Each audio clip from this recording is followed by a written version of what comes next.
At buti na nga lang yung ating mga basura ay dito na lang, hindi na nakakarating ng kalsada. Hindi katulad dati. Grabe. Tapos yung mga basta noon talaga, tapos hanggang dito na sa may seawall sumasampa yung mga basura noon. Sampa talaga.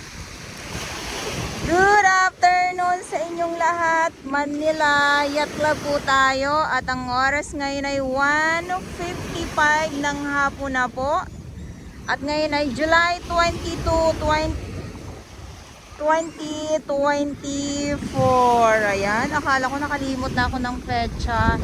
Good afternoon at Manila Yacht Club nga po tayo na kung saan ay nandito ang ating DPS araw-araw, umulan, uminit, bumagyo, kaya nga lang po sa ganitong masama ang panahon at panay ang ulan at sa ganitong oras wala na din po sila dito. Ayan, so good afternoon po at dito muna tayo wala po tayo sa Dolomite Sand, nandito tayo sa Gray Sand or dito sa Black Sand.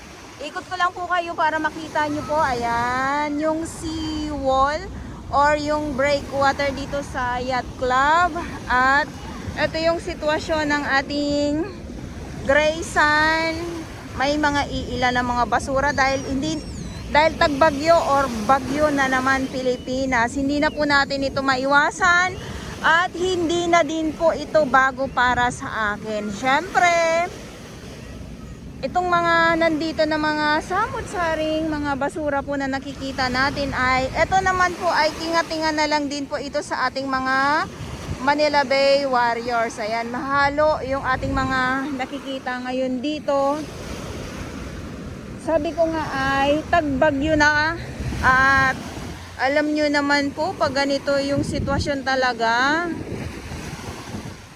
Ito yung makikita natin dito sa Manila Bay. At tingnan nyo naman yun, no? Ang kalangitan. Halos madilim at umaambon-ambon pa po ngayon, Good afternoon at sa mga baguhan. Yes, welcome sa channel ni Miss Jolene Dorabels. Mahalin niyo po ako ng buong buo. Yun ay hindi galing sa ilong ng mga Garsuan. At pero yung buhangin dito sa Yacht Club, sobrang pino. Napaka-pino. So totoo lang sarap nito sa paa. Yung maglalakad ka nakayapa ka, wala ka talagang as in tsinelas. Masarap sa paa yung ganitong buhangin po. Ayan, so ito yung ating update ngayong araw. Monday Pilipinas, kamusta naman po kayo? Lalong-lalo na sa aking mga viewers dito po sa Pilipinas. Mag-ingat po kayo dahil ay may bagyo. At usaping Manila Bay, nandito po ang ating Estero Rangers ng DENR, MMDA, DPS Mandaragat. Dito nga po sila araw-araw sa Manila Yacht Club. Inuulit-ulit ko lang din po baka kasi nakakalimutan ko.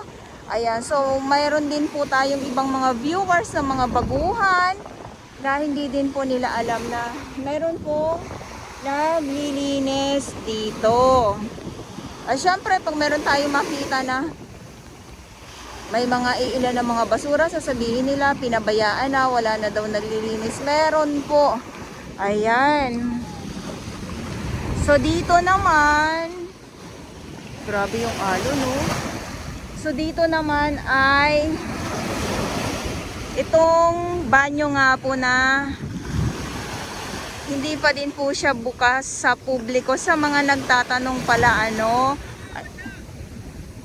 abang na lang tayo kung kailan talaga mabubuksan itong banyo sa publiko dahil wala pa din po akong update kung kailan talaga. At yung souvenir shop, andyan pa din, yes. Ito yung banyo na sinasabi ko at sa mga nagtatanong. At samot-sari pong mga basura yung inyong makikita. So, sabi ko nga, hindi lang naman sa malinis ang ating Manila Bay ay nag-update ako. Tagbagyo, nandito din po si July para sa inyo. Ayan, patas lang din po ang ipinapakita ko po sa inyo. O wala po tayong dapat itago. Ayan, so eto, maraming mga kahoy at maraming maraming mga kalakal, mga plastic. Ayan po oh. So nasa yacht club tayo ah. Ulitin ko lang po sa aking mga viewers, nasa yacht club tayo. At dito naman po, meron din po tayong security guard dito. Hindi lang doon sa Dolomite Sand, sa May Remedios, mayroon din po, ayan.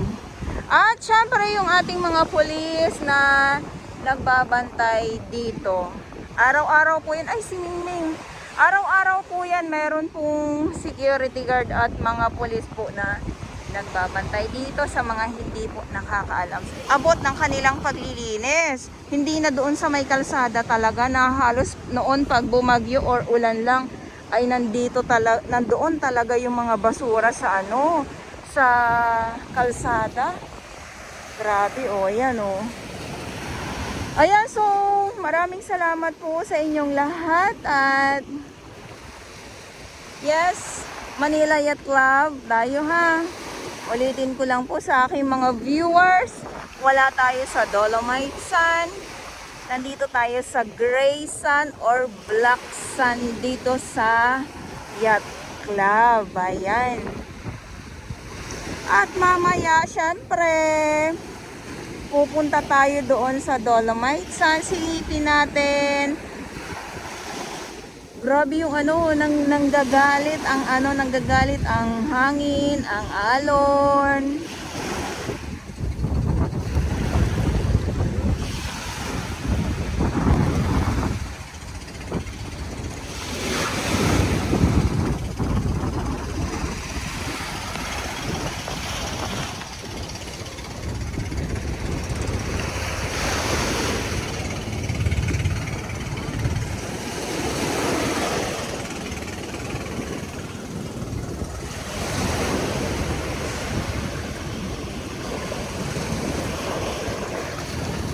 Wow.